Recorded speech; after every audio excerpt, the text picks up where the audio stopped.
She pointed at his shoes like they were trash on white carpet, then told him to move. Loud, slow, and in front of everyone. He was the only black man in first class, standing in silence while the flight attendant's voice carved into the cabin, dripping with the kind of contempt that doesn't need slurs to cut deep. People didn't look surprised. They looked entertained. Some turned away, others watched like it was theater, watching him shrink without ever bending. No one asked why. No one asked who he was. And that was their biggest mistake. They saw his skin and not his silence, ignored the calm in his eyes, missed the warning in his restraint. Because this man wasn't just a passenger. He was holding something that could flip every seat in that plane upside down. And they had no idea. Stay locked in. Like, subscribe, and drop a comment telling us where you're watching from. What would you have done if it were you standing there, ticket in hand, dignity hanging by a thread? This isn't just a story. It's the beginning of a fallout. The boarding ramp echoed with the calm hush of controlled movement. Armand Lasker moved at a steady pace, each step deliberate and measured.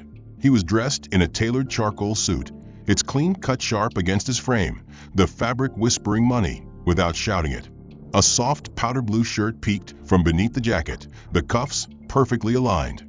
His leather shoes, freshly shined, struck the flooring with subtle authority. Between two fingers, he held his first-class boarding pass, crisp and ready. His expression was unreadable, as practiced as a diplomat and as composed as a man who had long learned the value of silence. The cabin ahead was immaculate, carved in tones of cream and gold. Leather seats curved in polished elegance. Recessed lighting spilled like liquid over every corner, framing chilled flutes and brushed metal fixtures. This was the front of the aircraft, where the seats reclined to beds and meals were delivered in courses. Armand had paid for his place in it, booked early, cleared his checks, dressed the part, and arrived on time. Yet, as he stepped forward into the cabin, the eyes that met him told a different story. The attendant stationed at the first-class threshold stood tall, composed, and professionally detached.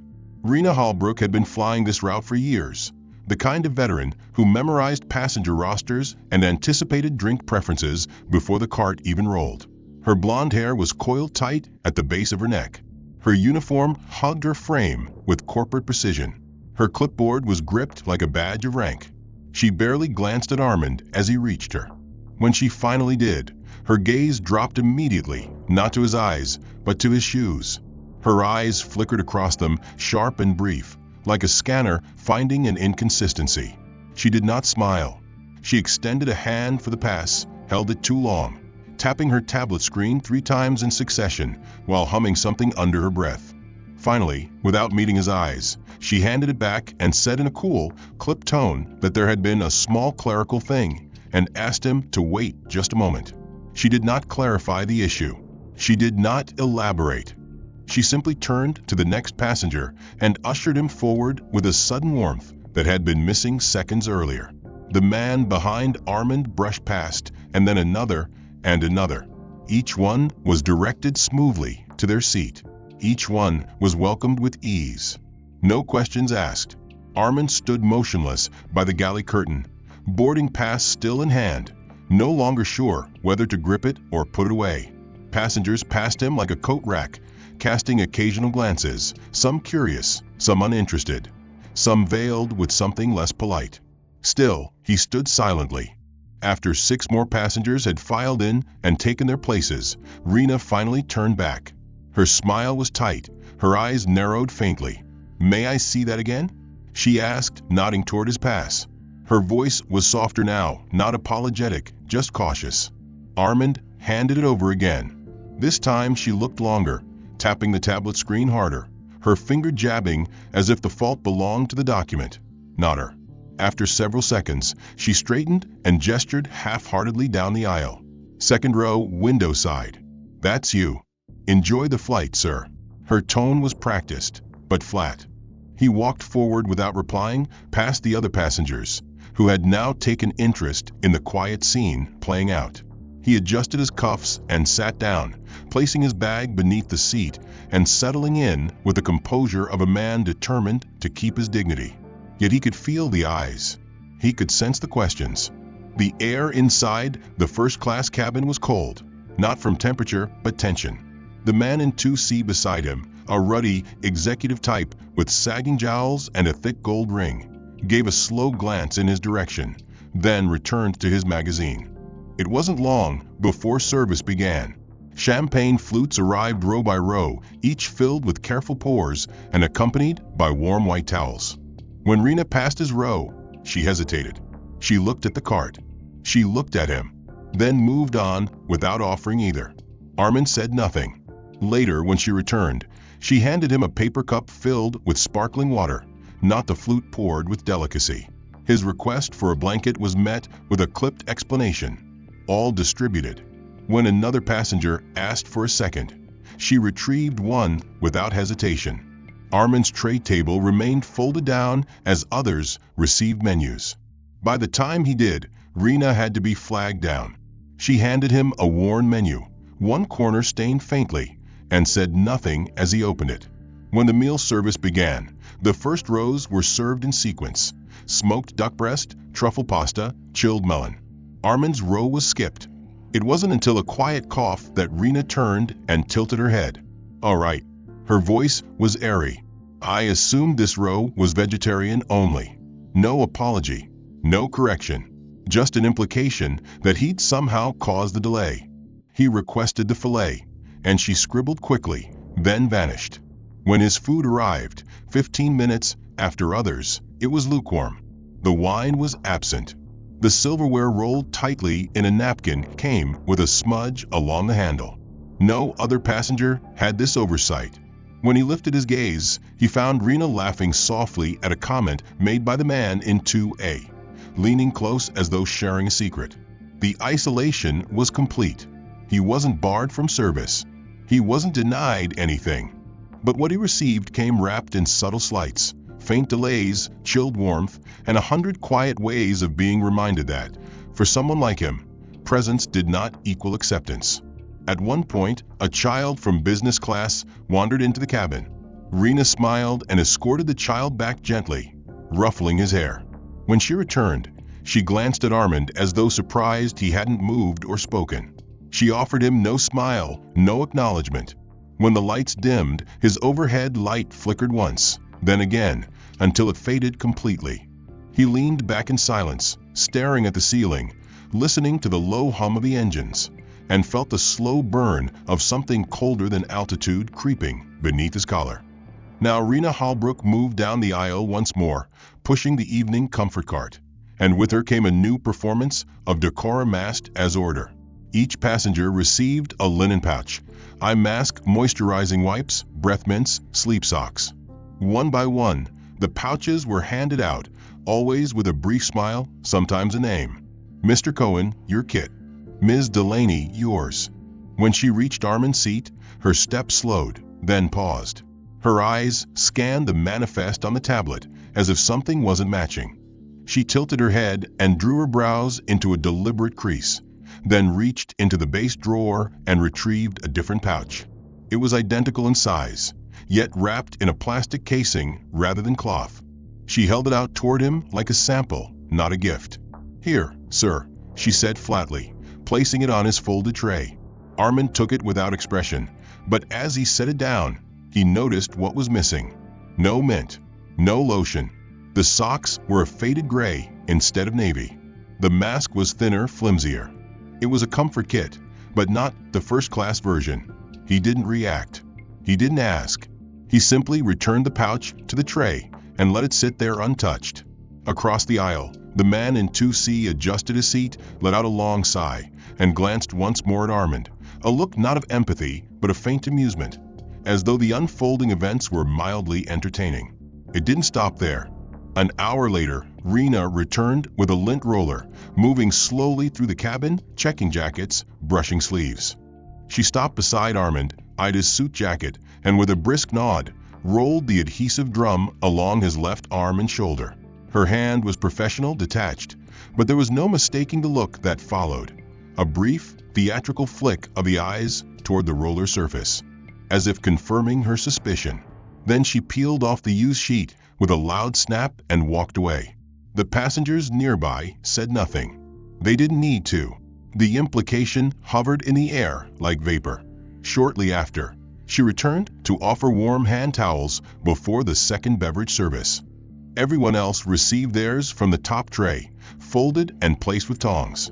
When it was Armand's turn, she reached to the lower drawer and pulled out one that had clearly been sitting longer, already losing steam. She handed it to him with the same tone of practiced professionalism, but her eyes never quite met his. Armand unfolded it slowly, wiped his hands, and set it aside without a word. Another hour passed. The cabin darkened further, and the ambient lighting transitioned to a muted blue. Rena walked down the aisle again, this time carrying a basket of slippers. She paused only momentarily at Armand's seat, then placed a pair of economy-grade slippers in front of him, slightly off-size, clearly used before. They were the wrong color, not the plush black ones given to the other passengers, but standard airline gray with a faded logo barely visible. She did not speak. She simply moved on. At one point, a soft chime signaled a cabin alert.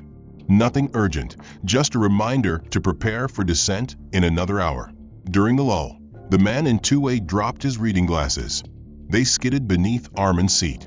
He bent to retrieve them, and as he did, the hem of his jacket rode up slightly, revealing the embossed initials sewn into his shirt, ARL. The man paused, lifted his glasses, and muttered something under his breath as he sat back. Moments later, Rena returned. She didn't look at the man in 2A. She looked at Armand. She asked if he would kindly adjust the seat divider between his chair and the window. She claimed it was a matter of comfort for others. The divider, as Armand knew, didn't extend or retract. It was fixed. Yet he reached forward anyway, brushing the panel as if to confirm her request. Rena gave a curt nod and walked away. The degradation was no longer subtle. It had become physical, visual, public. And though no one stood to cheer it, no one stood to stop it either. The cabin watched, absorbed, and adjusted. Armand wasn't denied a seat, but he was denied equal treatment. His comfort, his peace, his appearance, all questioned in silent choreography. He was made a showpiece of exception.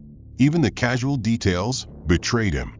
When he unwrapped the cutlery for his final course, he noticed the napkin had a faint stain in one corner. Not visible at a glance, but unmistakable up close. A trace of lipstick, someone else's, perhaps reused. The silverware itself held fine scratches that did not match the polished perfection of those served earlier. He set it down and picked the bread instead. He no longer trusted the rest.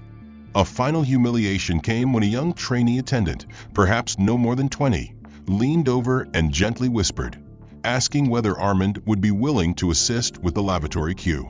She claimed there was confusion about line order and thought he might help ease things. The implication was clear. He looked like staff.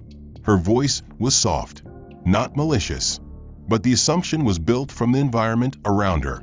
He looked the part not because of his clothes, but because of how he had been treated all flight long. Armand gave her a calm nod. He said nothing. She realized her mistake only after walking away, glancing at the manifest, and noticing the name and seat number. She did not return. The final hour of the flight passed in silence. Armand did not sleep. He did not eat. He simply sat still, watching the shadows shift across the seat ahead of him as the aircraft sliced westward into dusk. He was tired, not from a flight, but from the weight of enduring it. Every gesture, every omission, every false smile and inadequate offering. It had built into a quiet storm.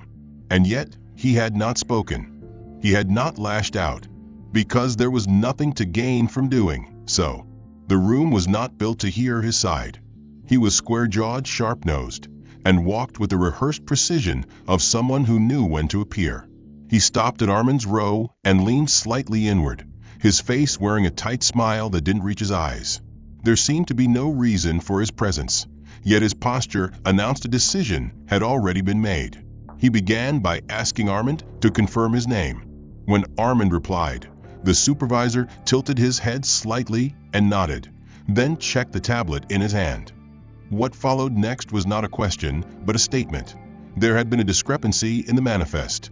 and some aspects of Armand's flight details appeared inconsistent. The word itself hung in the air, heavy with implication. Armand's eyes didn't shift. He kept his hands folded on his lap, his body still, posture composed, but inside, the pressure built. Before Armand could speak, Rena interjected. Her voice was softer now, too soft, like someone playing innocence. She explained that while the situation was unfortunate, procedures were procedures. They were simply following protocol.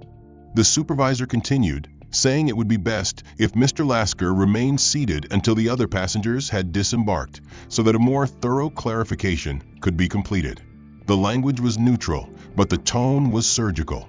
The first-class passengers nearby had already begun unbuckling, stretching, chatting about connections and dinner reservations, unaware or pretending to be. Some glanced back when they heard the exchange, but quickly looked away when they saw Armand sitting upright, expression unchanged, as if carved from silence. As the aisle began to move, one woman asked the supervisor if there had been a safety incident. He assured her with a pleasant smile that everything was fine. Just some verification. No need to worry. Armand remained in his seat, trapped now by two layers of perceived authority, one wearing the color of policy, the other the voice of polite dismissal. When the last passenger had filed out, the supervisor motioned to a junior crew member, who stepped forward with a small black case, the kind used for documentation checks. Armand was then asked to present his identification again. He complied, his movements slow and deliberate. The supervisor held the ID beneath the overhead light, squinting as if expecting it to betray him. He checked it against the manifest once more, then turned and walked several feet away, murmuring into a headset. Rena remained beside Armand's seat, saying nothing, her expression passive.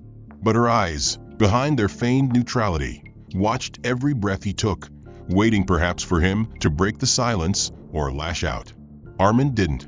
He simply adjusted his cuff, leaned back in his seat, and waited. The supervisor returned and announced that they would be bringing in a ground operations lead to resolve the mismatch. Until then, Mr. Lasker was to remain seated. At that moment, the illusion of dignity shattered further. What had begun as minor slights was now morphing into administrative entrapment. It wasn't enough that they denied him equal service.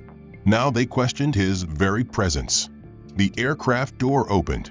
Two new personnel entered, one in a standard ground uniform, the other in a darker jacket that suggested management or internal affairs. The second man did not introduce himself. He approached with authority, standing before Armand with a posture not of inquiry, but indictment. He asked again for the ID. Armand presented it. The man did not comment on it. Instead, he asked whether Armand had traveled with the airline before, whether he'd been upgraded by a staff member, whether he had used mileage points obtained from a third-party vendor. The questions were calculated not to discover truth, but to create the shape of suspicion. Then came the shift. The man asked Armand to open his carry-on. Not a request, an expectation. He wanted to verify that no restricted materials were on board. Armand hesitated, not from guilt, but from the weight of accumulated indignity. Still, he complied. He unzipped the case, revealing a laptop, a leather folder, and a pair of over-ear headphones. The folder bore a discreet insignia, initials stamped in silver, items too refined to belong to a tourist or imposter. The man rifled through them with the edge of a pen. Then he paused. Inside the folder was a document, signed, sealed, and addressed from an engineering division affiliated with a national aerospace defense firm. It was a contract. Not the full agreement, but a revision letter referencing procurement schedules and classified consultation clauses. The man reading it paled slightly. He handed the folder back without a word, closed the bag, and nodded to the supervisor. A quick conversation followed, hushed, brief. Then the supervisor turned and offered a tightly worded apology to Mr. Lasker for the inconvenience. He attributed the error to a clerical issue and thanked Armand for his cooperation. The words dripped with hollow courtesy. Rena, standing nearby, added her own line, "Thank you for your patience, sir," without meeting his eyes. Armand accepted his ID, nodded once, and stood. He adjusted the lapels of his suit and exited the aircraft without speaking. Not because he lacked something to say, but because he understood what had just happened. The assumption of guilt, the automatic questioning of identity, the decision to double down on humiliation rather than admit error. These weren't procedural accidents. They were performances, a systemic dance of polite degradation that leaned on power and position, masking cruelty in professionalism. The experience was far from over. When he reached the second gate, he found that his seat assignment had been changed. Not by accident. The agent smiled as she scanned his boarding pass and issued a new one, saying his original seat was needed for balance. Her words were friendly, but her eyes didn't ask if he had questions. They didn't offer explanation. They offered finality. Armand looked at the new pass. Seat 4F, still technically within the first-class cabin, but positioned at the edge near the partition where the curtains separated premium from business. The seat that usually went to late upgrades or flight crew not in uniform. It was the kind of seat that straddled privilege and tolerance. A message in seat form. Upon boarding, Armand immediately noticed a shift in tone from the new crew. While polite, they carried the same undercurrent as before. Detached courtesy, the kind extended to someone they didn't quite want to know. Rena was gone, replaced by a younger male attendant named Caleb, whose smile came quick but never repeated. Caleb gestured him toward his new seat without checking his ticket. Just a nod, barely masking the assumption. Armand sat and set his briefcase at his feet, though the overhead was still mostly empty. Caleb passed by twice without offering to stow it. When another passenger boarded, an older woman with a floral scarf and a wide hat, Caleb immediately sprang to assist her, lifting her bag, adjusting her coat, ensuring she was fully comfortable before addressing the next guest. As the rest of the passengers boarded, Armand watched without speaking. There was a rhythm to it now, a familiar sequence of micro-preferences and quiet dismissals. He received no hot towel during the welcome round, no offer of a drink. When he raised a hand to get Caleb's attention, the attendant responded with a gesture that he would return soon. He never did. When it was time for the safety demonstration, a junior flight attendant moved through the aisle offering assistance with seatbelts and device storage. She walked past Armand twice, checking belts in the rows ahead and behind, never pausing to look at his. The assumption hung there like stale air. He didn't need help or didn't belong among those who were being helped. The plane took off with barely a word between him and the crew. Over the next hour, Armand was not mistreated in the traditional sense. His light worked, his tray lowered, his seat reclined, but no one engaged him. Every service cart stopped short of his row, every exchange conducted over or around him. When the appetizer was served, he was handed a sealed box instead of the plated starter others received. Inside were crackers, a fruit wedge, and a prepackaged cheese square. No garnish, no cutlery, just the bare minimum to say he had not been forgotten, only excluded. At first, he thought it might be coincidence, a lapse in communication.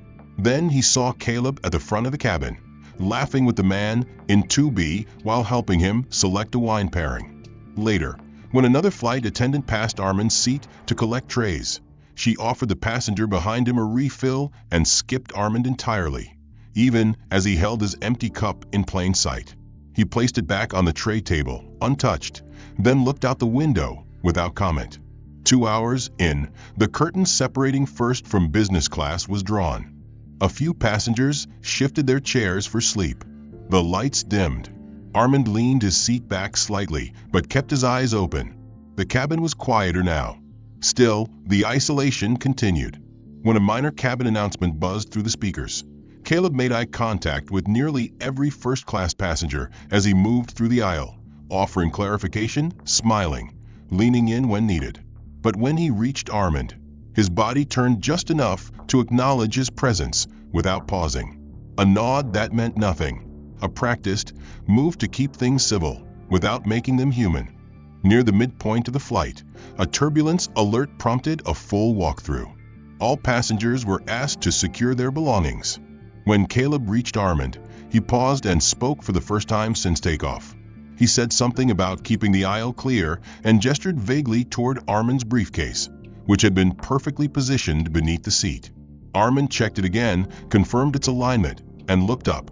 Caleb gave a stiff smile and moved on without comment. Moments later, he was seen chatting with two passengers about vacation homes in Florida. The curtain was drawn again. The air felt even thinner than before. Armand reclined slightly and let his eyes close, not in sleep, but in meditation. But even that was short-lived. An announcement came over the intercom. A seat rebalancing was required for weight distribution. One passenger from the rear of the business section would be moved forward to fill a crew jump seat. A young white man in cargo pants and a university hoodie came up front minutes later, looking both surprised and amused. He was seated in 4E, next to Armand. As he settled in, he pulled out a sandwich from his backpack and bit into it without hesitation.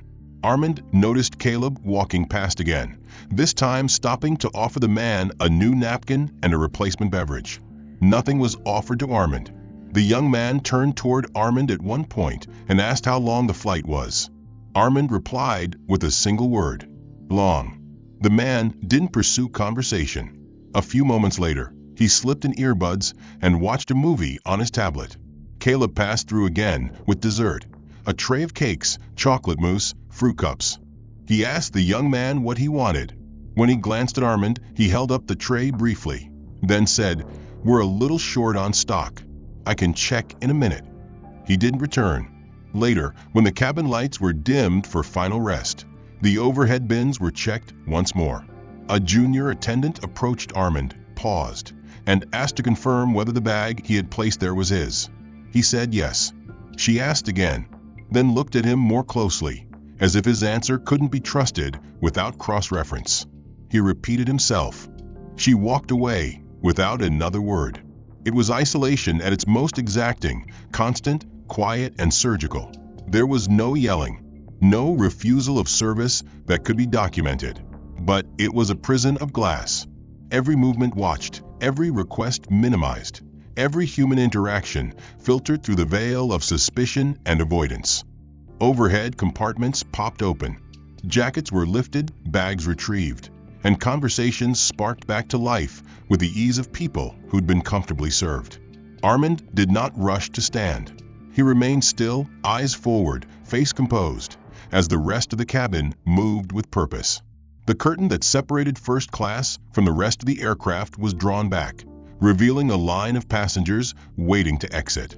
As the aisle cleared row by row, Caleb appeared again, moving with practiced gestures, offering polite goodbyes. When he reached Armand's row, he offered no smile, no words.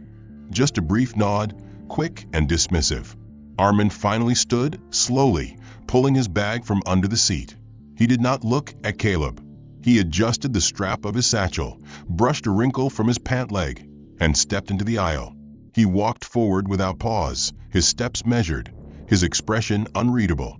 As he exited the aircraft and stepped into the terminal bridge, the cool, recycled air struck his face like a reset. The gate was crowded. Passengers from the incoming flight had already begun gathering for their connections.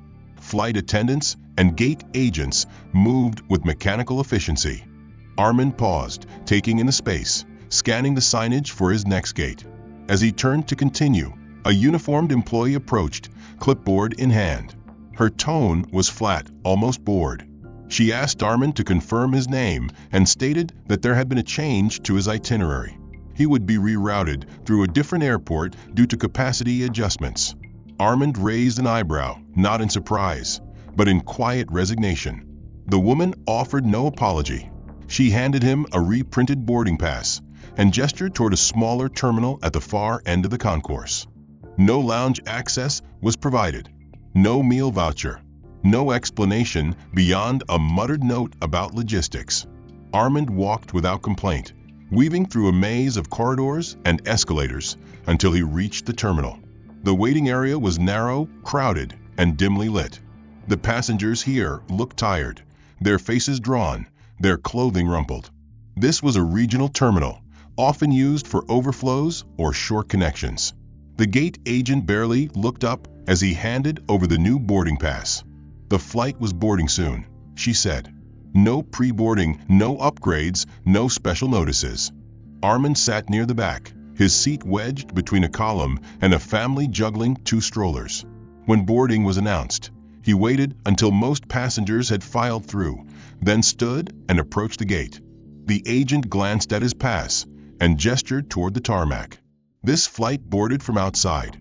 He was directed down a stairwell and through a side door that opened onto the concrete runway.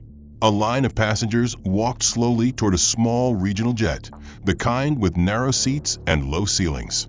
As he walked across the pavement, the wind kicked up dust around his shoes. The engines idled with a dull roar. The aircraft was cramped, with overhead bins already filled and passengers shuffling impatiently as they squeezed past each other. Armand found his seat near the rear, middle row, limited legroom, directly across from the lavatory. He stored his bag beneath the seat and sat, knees pressed to the seat in front of him. The armrests were sticky. The air was warmer here, tinged with the scent of stale coffee and plastic. No welcome announcement was made. No flight attendants moved through with water or towels. Only a single crew member at the front, reciting safety instructions in a monotone voice that cracked at the edges. During the flight, no one addressed Armand. He requested water once, but the attendant handed him a bottle without looking. No glass, no napkin, just a plastic bottle, half full, already opened. When he asked for a blanket, he was told they were not stocked on regional flights. His seatmate, a large man in an oil-stained jacket, snored loudly through most of the flight, his elbow pressing into Armand's ribs. When the flight landed, the process repeated. No announcement for priority deplaning. Passengers stood as soon as the plane stopped, crowding the aisle. Armand waited, bag in hand, until it was his turn. The jet bridge led into another nondescript terminal, with peeling posters and vending machines humming too loud. A lone agent behind the counter waved him toward a printed sign marked transfers. Following the signs, Armand reached a corridor marked with the airline's logo and the words customer relations. He was waved into a small room with 4 chairs and a desk. Behind it sat a man with thinning hair and tired eyes. The man greeted Armand with a scripted tone and began typing. Without preamble, he stated that Armand's next flight had been canceled. Not due to weather, not due to maintenance, just canceled. He was offered a seat on a much later flight, 7 hours later, with no guarantee of C-class. Armand asked if there were alternatives. The man didn't look up. He shook his head. When Armand pressed, politely but firmly, the man sighed and tapped at his keyboard. He muttered that sometimes travel can be unpredictable. He did not say the words, but the implication was there again. You should be grateful for what you're offered. Armand accepted the boarding pass and stood. He walked to the main concourse, found a seat far from the crowd, and waited. No lounge access was available for this tier of flight. His credentials were not accepted. Hours passed slowly. As he waited, a janitor came by with a mop, passing back and forth in front of Armand's seat.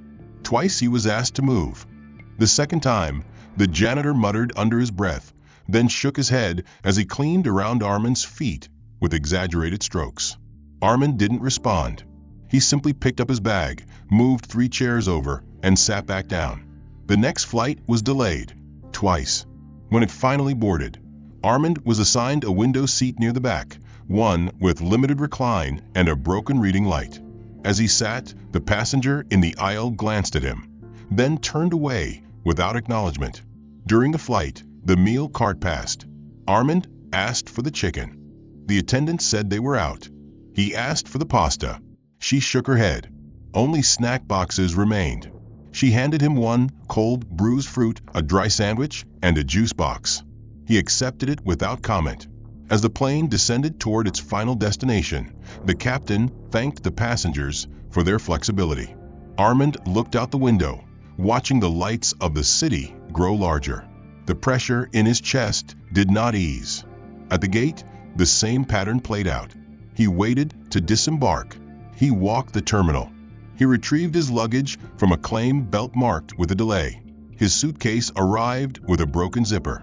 He wheeled it quietly across the slick floor. The car pulled up to a glass-paneled office tower, its sleek architecture casting mirrored reflections of the city skyline across its angular surface. Armand stepped out slowly, adjusting his suit jacket, the broken zipper on his suitcase now pinned awkwardly with a plastic tie the airline had hastily applied. The building was quiet. It was too early for the main wave of employees, and the air held the stillness of controlled access.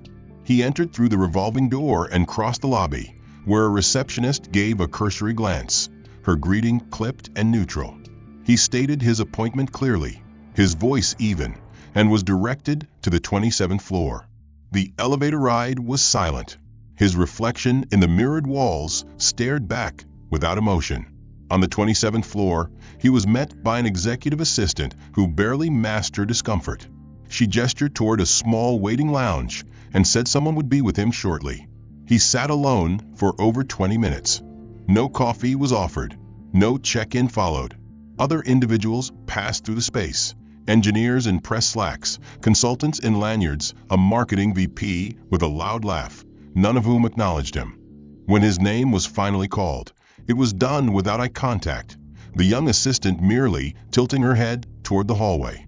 Armand stood and followed her into a mid-sized boardroom where a man in a navy blazer sat reviewing documents. He didn't stand to greet Armand.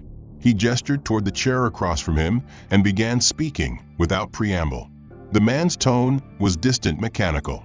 He acknowledged the presentation Armand had prepared, noted that it had been reviewed by the legal and procurement teams, then stated that there were concerns about alignment with the firm's strategic direction. Armand listened, offering clarifications where needed, presenting data calmly and efficiently. He had spent months tailoring this approach, drawing from years of technical experience and nuanced diplomacy, yet the response he received was chilling in its disinterest. The executive asked pointed questions, not to understand but to undermine. He suggested redundancies where none existed, raised objections that had already been resolved, and deflected Armand's counterpoints with empty nods. When Armand referenced prior communications with senior leadership and shared signed correspondence to that effect, the executive leaned back in his chair and sighed, suggesting that perhaps there had been a misinterpretation of enthusiasm. He made a final comment about the company's recent shift in supplier priorities and hinted that a decision had already been made. No thank you followed. No handshake. Armand stood, gathered his documents, and left the room without a word. As he walked past the assistant's desk, she avoided his eyes. He reached the elevator alone. The descent felt slower than the ascent. Back on the street, the wind had picked up, tugging at his coat, carrying with it the metallic scent of rain. He had 3 hours until his next scheduled appearance at a technology expo across town. He hailed a cab, gave the driver the destination, and sat back. The driver made no attempt at conversation. When they arrived, Armand paid and exited, his shoes splashing into a shallow puddle. Inside the venue, a different kind of chaos reigned. The expo was crowded, buzzing with mid-level managers, venture capitalists, product leads, and startup hopefuls. Armand moved through the lobby toward the exhibitor entrance, where security guards checked passes. He produced his credentials. The guard scanned them twice, frowned, then asked Armand to step aside. He said there was an issue with access, and that someone would need to verify his credentials with the floor coordinator. Armand asked if there had been an update to the system. The guard didn't answer. He radioed someone. Minutes passed. A junior coordinator arrived and, without apology, said the pass had been deactivated due to a clerical error. Armand explained that he was a featured speaker on a panel scheduled for the following morning. The coordinator smiled weakly and said he'd look into it. Armand was asked to wait. Again, other attendees filed past him, credentials scanned, badges issued. No one questioned them. He stood in the corner of the entrance area for nearly 40 minutes before the coordinator returned and confirmed access had been restored. No explanation was offered. No apology given. He was issued a temporary badge and told to check back later for an official replacement. Once inside, Armand made his way to the exhibition booth of a subcontractor he'd partnered with for the last 2 years. The lead rep greeted him stiffly, distracted by a group of visiting executives. Armand was handed a brochure and told to wait until things quieted down. He watched as others were given private walkthroughs, personal greetings, and catered refreshments. He received none. He later attended a closed session on aerospace technologies. The room was filled with influential figures from the sector, faces Armand had shared meetings with, names he'd signed under on reports and budgets. As he entered, two men near the back gave him a nod, but quickly returned to their discussion. When he took a seat near the aisle, the speaker at the podium paused, scanned the room, then addressed everyone except Armand by name during introductions. During the panel Q&A, Armand raised his hand. He was ignored. A question identical to his own was later acknowledged when asked by another attendee 2 rows behind. The pattern was unmistakable. He had been placed on mute, not through technology, but through apathy. The next morning, Armand returned to the expo center early. His badge had not been reprinted. A new staff member told him to wait until the morning coordinator arrived. His panel began in 40 minutes. He stood near the help desk as others passed by, chatting, laughing, sipping espresso from branded cups. The coordinator arrived 15 minutes before the panel and said his pass would be issued after the session. He returned to the expo's main hall, not to mingle, but to retrieve his speaker badge, only to find the help desk unattended. A sign read back in 10. Armand stood near the edge of the counter and waited, his back straight, his coat neatly buttoned despite the rising warmth of the crowd around him. He had stood waiting too many times now, but this wait was different. While others buzzed with conversation and excitement, he remained still, overlooked, once more surrounded by a system built to absorb everyone but him. But then, as if in answer to the pressure building within his chest, a voice called out from behind. It was calm, masculine, deliberate. "Mr. Lasker, I presume." Armand turned. A man stood there in a tailored navy suit, salt and pepper beard cut short, a military bearing obvious. In the way, he kept his hands folded at his front. His badge read Director, and the name beneath it struck a chord. Grayson Durrell. Armand had seen that name before, on letterhead, on contract clauses. In communications, few others had clearance to read. Grayson stepped forward, offered a firm nod, and asked Armand to follow him. No explanation was given, but the tone left no room for negotiation. They walked across the expo floor past vendors and side rooms, into a restricted lounge cordoned off by security. Inside, the lighting changed. Cool-toned LEDs reflected against tempered glass walls. Men and women in pressed suits typed quietly at secure terminals or spoke in hushed tones over encrypted lines. Grayson led Armand into a private conference room. Once inside, he closed the door and gestured toward the chair at the end of the polished table. Armand sat slowly, not out of uncertainty, but caution. Grayson placed a folder in front of him, the seal marked with a federal contractor classification. What followed was not casual conversation, but deliberate acknowledgement. Grayson stated, without theatrics, that Armand's treatment over the past 48 hours had not gone unnoticed. The mis-routed flights, the revoked credentials, the downgraded services, the conference interference. He listed them not as rumors, but as verified observations. He opened the folder and flipped to a page containing a seating manifest from the original flight. Highlighted next to Armand's name was a notation, subject ID requiring reconfirmation. Grayson tapped the paper with a gloved fingertip. That notation had triggered cascade. Not a random clerical error. A flag deliberately inserted. The details of who inserted it remained unknown, but the result was undeniable. Every humiliation Armand had endured had been magnified because of this flag. Armand said little. He did not ask who. He already understood that system failure and human bias often worked in tandem, and when protocol met prejudice, it rarely needed names to take shape. What he did ask was how far up the chain the knowledge extended. Grayson replied with a measured nod. He said that while the commercial staff had acted with autonomy, the Federal Oversight Division had begun an inquiry. Not because Armand had complained he hadn't, but because someone had noticed silence where there should have been noise.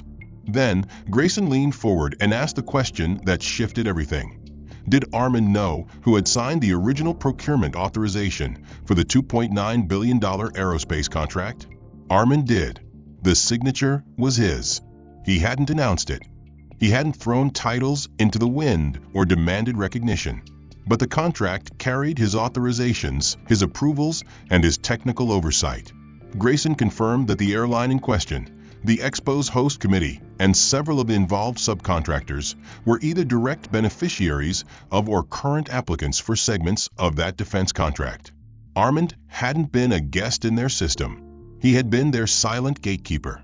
Grayson then slid another folder across the table. It contained transcripts, internal chatter, memos, boarding overrides, and even a supervisor report from the flight. All of it documented with timestamps and personnel tags.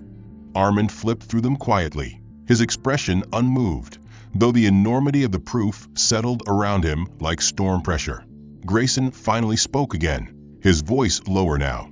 He said the agency had not intervened sooner because they needed to see the full extent. They had been tracing patterns, not just in Armand's case, but others. Armand had been flagged precisely because of his silence. Most others had filed complaints or withdrawn. Armand had endured.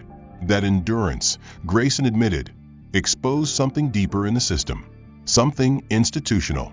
He asked Armand what he wanted to do. Armand did not reply immediately. He closed the folder and looked out the glass wall at the expo floor beyond.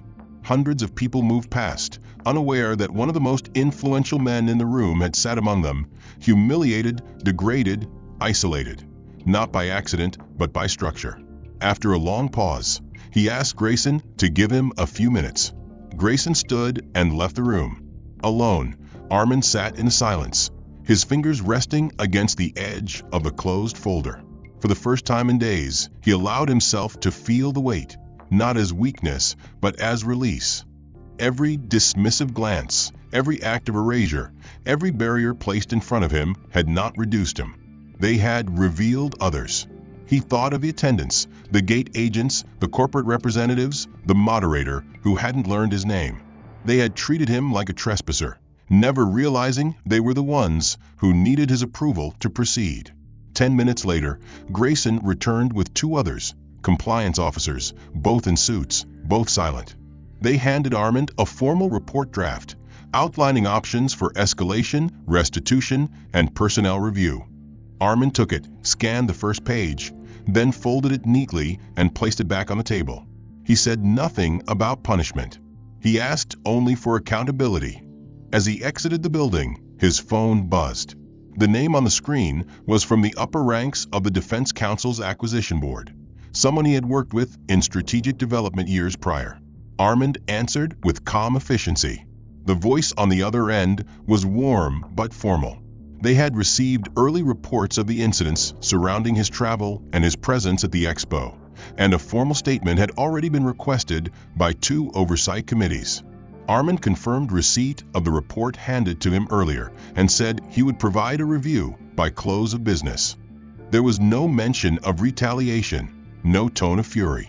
There was only precision in his words, measured, surgical, final. The car that waited for him this time was not a rideshare. It was government commissioned. The vehicle parked by a black-suited driver who stepped forward to open the door before Armand could touch the handle. The interior was clean, the air cool and filtered, no static in the radio, no trace of indifference in the driver's demeanor. As Armand sat and pulled the door closed, his phone buzzed again. This time it was a message from a managing director at Aerofleet, the airline responsible for the original incident. The tone was clipped, apologetic, requesting an urgent call to discuss a formal review of cabin crew conduct and procedural breakdowns. Armand read the message twice, then placed the phone face down beside him on the seat.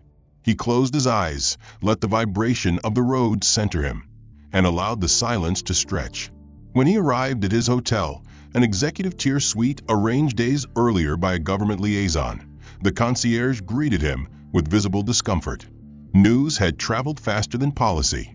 The same staff that had offered him a downgraded room upon check-in were now falling over themselves to apologize for the mistake, offering complimentary upgrades and amenities. Armand accepted none of it. He moved past them with the same unbroken calm, taking the elevator alone to the top floor. His suite overlooked the city skyline, and as the evening light stretched across the rooftops, he sat by the window and reviewed the internal memo Grayson had provided him. Every line detailed a pattern of conduct, each note tied to a timestamp and staff ID.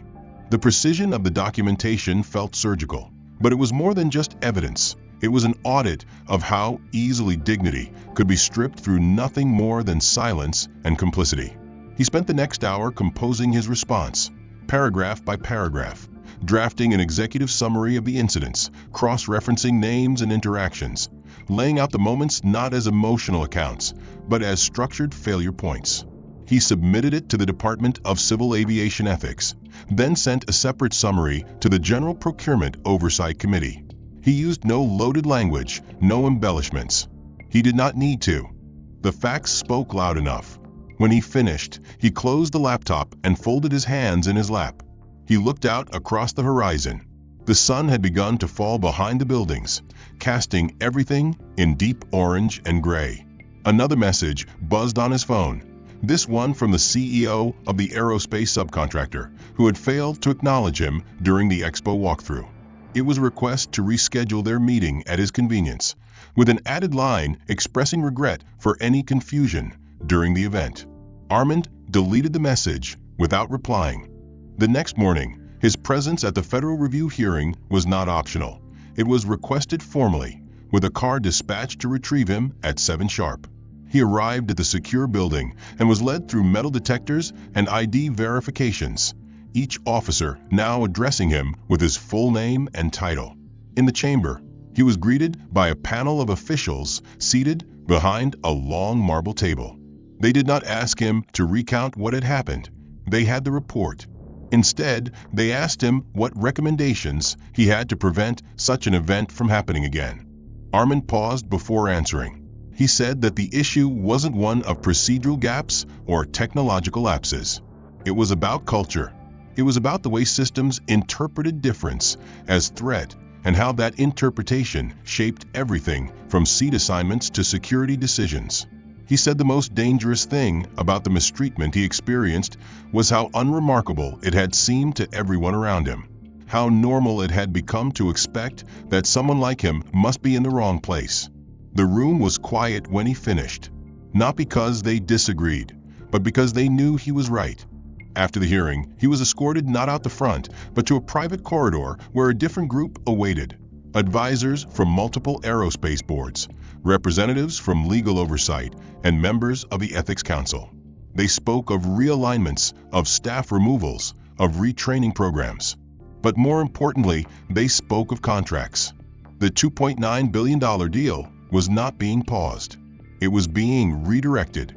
The airline originally set to benefit would now be placed under review. The new primary recipient was to be reassessed. Armand did not express approval or anger.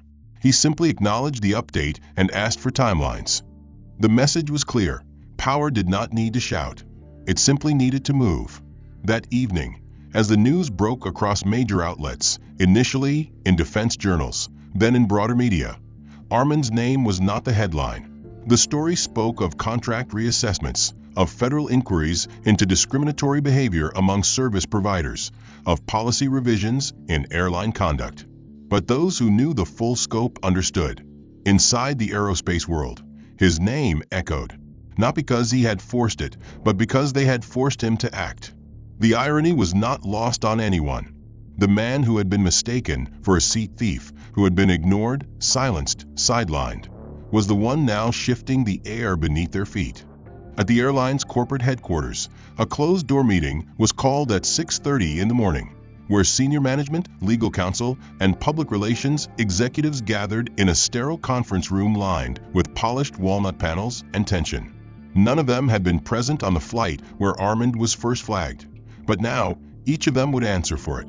The head of customer relations was the first to speak, attempting to minimize the events by referencing procedural ambiguity and staff misunderstanding. His words faltered when a printed manifest was handed across the table, highlighting Armand's original first-class confirmation, his frequent flyer status, and the notation flagged by a mid-level dispatcher who had, according to time logs, never completed the required diversity compliance training.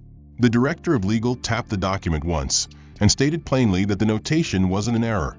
It was a preemptive classification, an internal code used to quietly mark individuals perceived as potential service disruptors, regardless of payment tier or credentials. The room went silent. By midday, a suspension list had been drafted. Rena Hallbrook's name was at the top, followed by 2 crew supervisors, 1 dispatcher, and a regional gate agent. Human Resources reviewed their files, only to discover prior complaints, small incidents dismissed as isolated, that now revealed a pattern. The airline's CEO, blindsided by the scale of exposure, canceled all afternoon meetings and issued a statement acknowledging a comprehensive internal review. However, the statement was not enough. Federal agencies were now involved. News outlets were making inquiries. Board members were asking for resignations before public hearings began. A spokesperson attempted to arrange a private meeting with Armand to offer restitution and a public apology. The request was declined without comment. At the expo, the fallout was equally swift. The event committee's chair received an unannounced visit from Department of Procurement officials who delivered a formal letter of reprimand. Several vendors, eager to protect their reputations, issued sudden statements disavowing the conduct Armand had endured and initiated their own internal audits. The subcontractor representative, who had brushed him off in the exhibit hall, lost 2 scheduled review meetings with the defense counsel, canceled without reschedule. The moderator, who failed to pronounce his name, was removed from the following day's panel and issued a formal apology, which Armand acknowledged but did not return. His silence now held weight.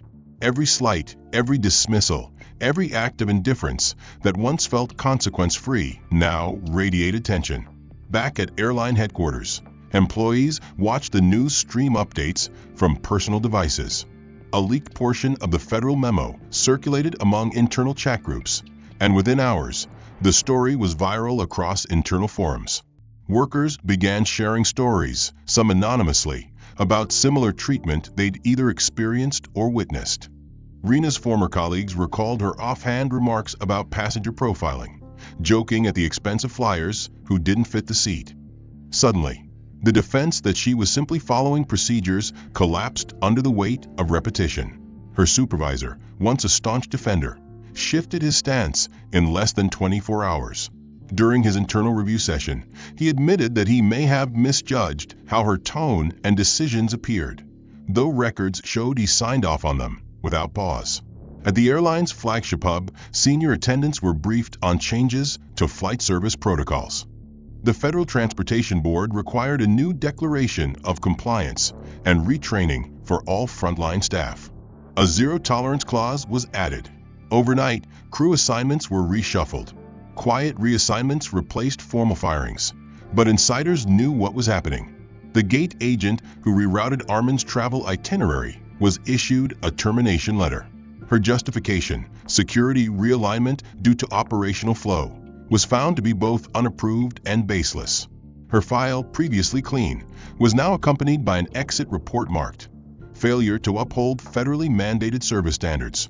Rena Hallbrook, meanwhile, sat in a private HR conference room, her phone locked in a bin near the door, her uniform coat folded over the back of a plastic chair. The room was windowless. She wasn't crying. Not yet. She was explaining her side to a compliance officer with an expression like stone. She said Armand made her uncomfortable, said he had a presence she couldn't articulate, said something fell off when he stepped onto the aircraft. The officer, a former federal interrogator, asked her if she had read his file. She hadn't. When she was told that he oversaw multi-billion-dollar strategic aerospace integrations and was on the Department of Defense Advisory Board, her face did not change. Not because she was unmoved, but because she didn't yet understand what that meant. The officer explained further. Rena had not just offended a passenger. She had humiliated a ranking federal partner on an aircraft funded in part by the very contract his department controlled. Her career, already damaged, was now uninsurable. Airlines shared more than just codes, they shared warnings. Elsewhere, at the Operations Command Center, managers initiated a software audit to detect and remove any residual identifiers like the one that had flagged Armand. Over 100 cases were found, most attached to names that mirrored ethnic minority backgrounds. The scale of the profiling stunned even the audit team. A report was drafted for the Department of Transportation. Several vendors who provided the underlying software were contacted for emergency compliance updates. Contracts were frozen. Lawsuits were anticipated. 3 weeks after the hearings concluded and the final internal reports were submitted, the ripple effects of Armand's quiet defiance continued to move beneath the surface of the aviation and defense sectors. Boardrooms that once entertained performative equity presentations now demanded measurable audits. Executives who once dismissed compliance training as checkbox theater began speaking about culture in measurable terms, not marketing language. At Aero Fleet headquarters, the once comfortable rhythm of business had changed entirely. Department heads who previously met in quarterly planning sessions now sat weekly with diversity officers and federal monitors, reviewing flagged incidents in granular detail. Internal promotions were frozen, job descriptions rewritten, contracts reopened. The pressure had not come from protests or public outrage. It had come from the realization that one man, stripped of his dignity with surgical coldness, had quietly held the strings to their future and chose not to cut them but to expose them. And that restraint had frightened them more than any scandal. It made them look inward, not to avoid punishment, but to ask what kind of institution allowed such disregard to become standard operating procedure. Rena Hallbrook was no longer employed, but she remained in the city. After the termination and her unsuccessful appeal, she began seeing a therapist provided through her former union's assistance program. Her sessions started with surface-level complaints, how unfair the judgment had felt, how she hadn't meant to harm anyone, how she'd been following procedure. But over time, those sessions changed. The therapist, a middle-aged woman with decades of trauma counseling experience, asked her one persistent question: "When did you first decide he didn't belong?" That question lingered longer than any accusation. It stayed with Rena when she walked past the cafe she used to frequent on layovers, when she avoided the terminal where the incident had begun, when she searched for new work and kept leaving applications half completed. She began journaling not out of obligation but curiosity, attempting to piece together where that assumption had started, how it had grown unnoticed, and why it had felt so justified in the moment. She began to remember moments, not just with Armand, but others. Men she ignored, passengers she dismissed, smiles she withheld. There had been no single act of hatred, only the accumulation of choices made with comfort and without consequence. Now, every one of those choices echoed back at her. She eventually found work through a community aviation outreach program, one not affiliated with commercial airlines. Her pay was less, the hours long, but for the first time in years, she listened more than she spoke. She helped veterans re-enter the workforce. She welcomed foreign-born pilots into English language training programs. She stood in the background instead of centering herself. And slowly, without demand, she began to change. Not from guilt, but from the realization that remorse without responsibility was just regret in disguise. At the same time, across the country, Armand resumed his role in the Strategic Innovation Division at the Department of Defense. He traveled less now, but when he did, his presence triggered different responses. Staff remembered his name. Security double-checked systems before he arrived. Attendants reviewed manifests more carefully, not out of fear, but awareness. He never requested special treatment. He declined upgrades he didn't need. He continued to walk through terminals without entourage or flair. What had shifted was not how he carried himself, but how others saw him now, clearly. At one internal forum designed to address discrimination in government partnerships, Armand gave a private keynote. It was not recorded, not streamed, and not advertised. He spoke to a room of leaders from across sectors: aviation, energy, intelligence, logistics, and said that the power to change institutions did not lie in slogans or in fear of exposure, but in the willingness to see what had always been there. He said systems fail not because they are malicious, but because they become numb. And people suffer not because they are weak, but because they are unseen. He closed by reminding them that justice is not a punishment. It's a reset, an opportunity for the system to choose again. After the session, several approached him not to flatter, but to ask real questions. How do we keep this from fading? How do we make it permanent? Armand told them plainly, you don't wait for another incident. You build mechanisms that don't require victims to endure before action is taken. You train people to see before they act, not just react when exposed. And you listen, not for answers, but for understanding. He did not stay for the post-session dinner. He preferred quiet, as he always had. That night, in a hotel far removed from the city where everything began, he sat at the desk and reread a letter that had arrived days earlier. It was handwritten, delivered by courier, unsigned but unmistakable in tone. It spoke of shame, not in defense, but in clarity. It did not ask for forgiveness. It only said that seeing the damage had finally removed the comfort of ignorance. The letter ended with a sentence that stayed with him. I once saw silence as safety, but now I understand it can be the loudest form of harm. He placed the letter back in the envelope and tucked it into his folder.